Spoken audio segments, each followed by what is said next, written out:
Welcome back to the deep dive. Wow, you gave us a mountain of source material this week. It's kind of a chaotic blend, isn't it? Major corporate battles, some surprising public health shifts. Oh yeah, and cultural snapshots too. Everything from like new dictionary words to call center stories. It's a real cross-section of the modern information overload. Definitely. We've got media power plays tangled up with college sports, Yeah. serious science updates getting spun politically. It's all in there. So our mission today is basically to cut through that noise, this conversational data dump, and pull out the pure knowledge. We're looking for the mechanics of power, right? How media control actually works, how information gets framed. Exactly. What are the real levers being pulled? But hang on, before we dive into the big controversies, I wanted to quickly touch on one thing from the anecdotal sources. It kind of sets the stage for where cultural weight sometimes lies. Ah, you mean the comparison. Meeting political figures versus cultural icons.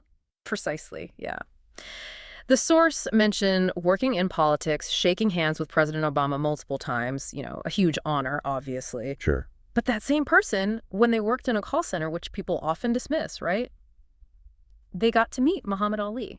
That's a great contrast. It's just a perfect little illustration. Sometimes the real cultural depth, the stuff people remember, it shows up in unexpected places. Yeah, it reminds us that culture isn't just the big headlines. It's also those ground level moments, whether it's politics or, a customer service job. Okay, so let's unpack one of the biggest power plays in the sources. This one really shows where the ultimate corporate lever is, the Kimmel ABC thing. Right. This story is crucial if you want to understand media consolidation today. So ABC first suspended Jimmy Kimmel, remember, after a joke caused this huge backlash from certain pressure groups, specifically supporters of Charlie Kirk, who'd recently been assassinated. And ABC eventually brought Kimmel back, but that wasn't the end of it, was it? That's when the local players stepped in. Exactly. Some of the biggest local affiliate groups, Nexstar and Sinclair were named, they control hundreds of stations.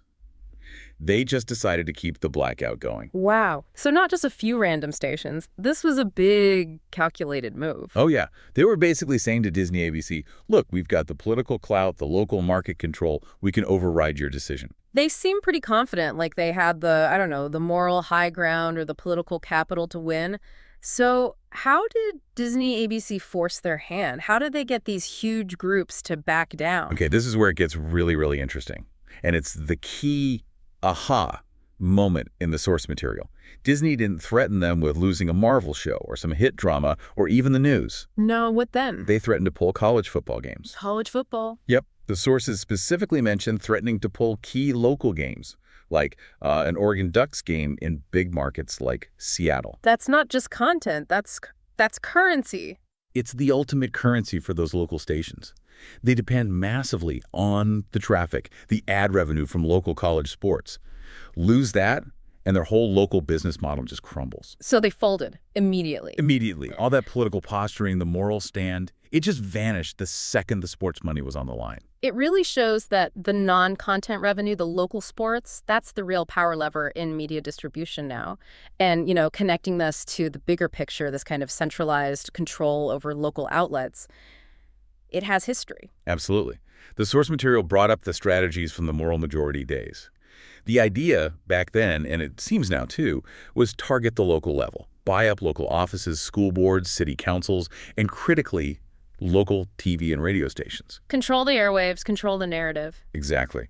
The Kimmel thing shows that system is still somewhat vulnerable, but the vulnerability isn't really ideological anymore. It's financial. It's tied directly to those sports broadcasting rights. And kind of running parallel to that fight, there was another conflict about content, about artistic expression, the delay of the savant. Right. Apple TV Plus decided to postpone that political thriller. It stars Jessica Chastain as a veteran infiltrating a white nationalist group. And the decision came right after Charlie Kirk's assassination. And Chastain, according to the sources, she wasn't happy. She went public, didn't she? Yeah, on Instagram. She basically said she didn't agree with the delay, called the series so relevant. It raises a tough question for platforms now, doesn't it? In these super tense political moments, do you pull back to avoid, fanning the flames? Or do you push forward with timely, critical commentary? The company chose caution. The star chose, artistic necessity. It's a real dilemma. Okay, let's pivot now. Let's talk about how information gets filtered, especially in public health, because this next story is a perfect example of political framing kind of outpacing the actual science. The Tylenol and Autism Advisory. This is a really serious one and probably affects a lot of you listening. The FDA put out an advisory telling doctors about a potential link between using acetaminophen, Tylenol during pregnancy, and a higher risk of autism. Oh, so they're advising women to limit using it significantly, unless it's really necessary for health reasons. That's the advice, yes. But what's fascinating is how the political story immediately seemed to jump ahead of the science. How so? Well, the science, as Dr. Piccoli pointed out in the source, only shows an association, not causation. And that difference is huge. It's paramount. Yeah. Association means they see two things happening together, like women who took more Tylenol had kids with higher rates of autism. Yeah. But it doesn't mean that Tylenol caused the autism. There could be other factors. Right. But causation is a much simpler story to tell. Exactly. It's easier to report, fits policy actions better. So the political narrative often jumps straight to cause and effect. And that crucial nuance, suggestive data versus conclusive data, it just gets lost. And think about the dilemma this creates for pregnant women. I mean, acetaminophen was basically seen as the only safe option for fever or serious pain during pregnancy. That was the standard advice. It was. And now that safety net is gone, replaced by this really complex risk calculation based on an association, not even a proven cause, it's incredibly difficult. And then that practical dilemma gets spun politically. The sources noted some news coverage, like on Fox News, framed it as just, commending the administration for looking into the causes of autism. Which kind of downplays the seriousness of the advisory itself while making the administration look proactive. And to make it even murkier, the sources mentioned a potential conflict of interest. They pointed out that some administration figures involved in the announcement Dr. Oz was named specifically allegedly have big stakes in competing pain relief products. It just makes you realize, doesn't it? Every piece of information, even serious health advice, you have to kind of filter it through potential political and financial motives. It's just a necessary skill now, that critical reading of the information environment. Okay, let's shift gears to something a bit lighter. Culture and language. What the world decided was important enough this year to make it into the dictionary. Merriam-Webster added, over 5,000 terms? Yeah, a huge number. But a few really capture the current moment, I think. Like Riz, officially in. Romantic appeal or charm. Right, which just shows how fast these digital concepts spread and stick. Then there's beast mode. Adopting that super aggressive, energetic style to overpower someone. Yeah. Clearly from Marshawn Lynch, now it's official. And, dad bod. Defining that typical father's physique, slightly overweight, not super muscular. The fact that that's a dictionary term now, it shows we're either codifying new male body images or maybe just, accepting reality. Could be. My personal favorite, though, is dumb phone. A cell phone without email or internet. It's not just technical, it's like a cultural statement. A bit of resistance, maybe, to being constantly connected. It almost creates instant digital nostalgia, doesn't it? Speaking of cultural roots, there was a music nugget in there, too, about Blondie's Rapture. Yeah. Oh, great song. Seminal. The source correctly cited it as the first charting rap song. But the part often missed is Blondie's actual role in the scene. Right. They weren't just borrowing something. They were based in Lower Manhattan, Debbie Harry and Chris Stein, and they actively went up to the Bronx where hip-hop was just starting. They helped connect artists, promote the scene. So they're actual supporters, collaborators almost. Yeah, instrumental supporters. It makes that song more than just a musical experiment. It was like a cross-cultural bridge. That's a great piece of history that usually gets overlooked. Okay, let's wrap up the cultural critique with that satirical bit from the sources, the superhero problem. Yes, this was brilliant. Such sharp comedy holding a mirror to political gatekeeping. The analysis basically asked, if you apply certain stated political criteria, which modern superheroes would actually be acceptable today? And the reject list is long, starting with anyone not from the U.S. Oh, yeah. Thor, Superman, Martian Manhunter, Black Widow. All aliens are foreigners. Doesn't matter if they save the world, they're out. Illegal aliens. And being smart is bad. Apparently. Beast and Flash are scientists. They rely on, knowledge. And Beast reads literature. Definitely suspicious. Okay. Environmentalism? Non-starter. Captain Planet cares about the planet. That conflicts with certain policy views on regulation, so nope. Even the veterans have issues. Captain America, Green Lantern.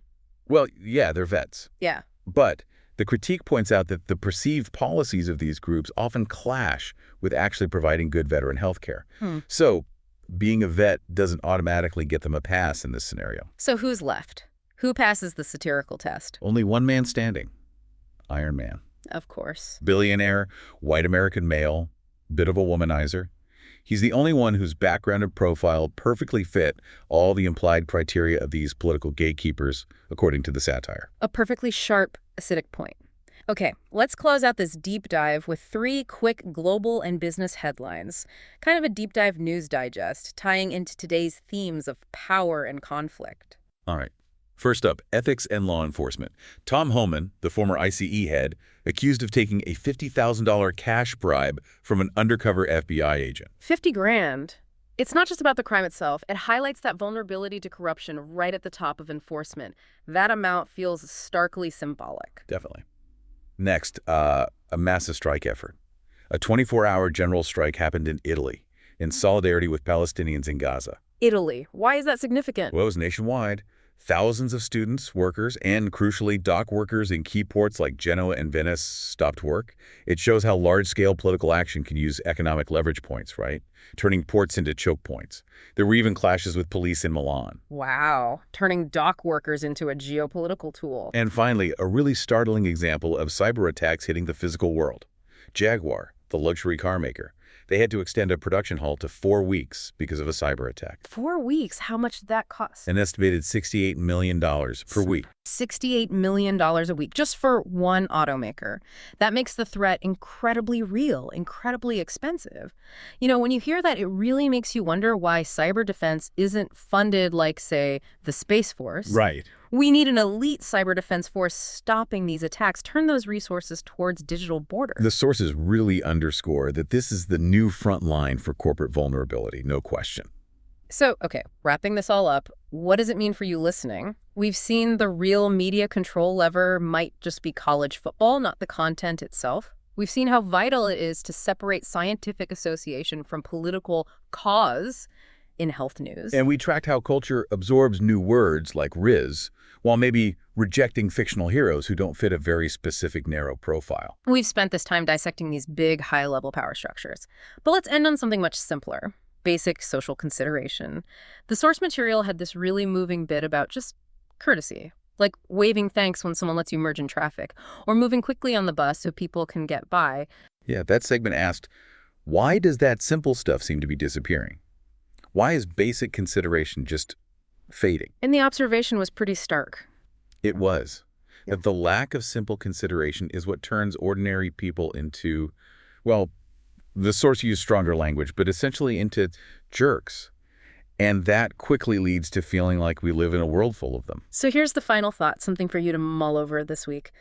We're in this world that feels really polarized. Corporations aren't always transparent. Information is overwhelming. We often feel kind of powerless against these huge divides. But maybe the easiest, most direct way to inject some humanity back, to stop this perceived slide, maybe it isn't some grand political act. Maybe it's just practicing that basic, simple consideration. Like that simple fave, as the source put it. Exactly. Just acknowledging the person next to you in traffic or on the street as human. Rebuilding things one small courtesy at a time. Couldn't have said it better. Thanks for joining us for the deep dive. See you next time.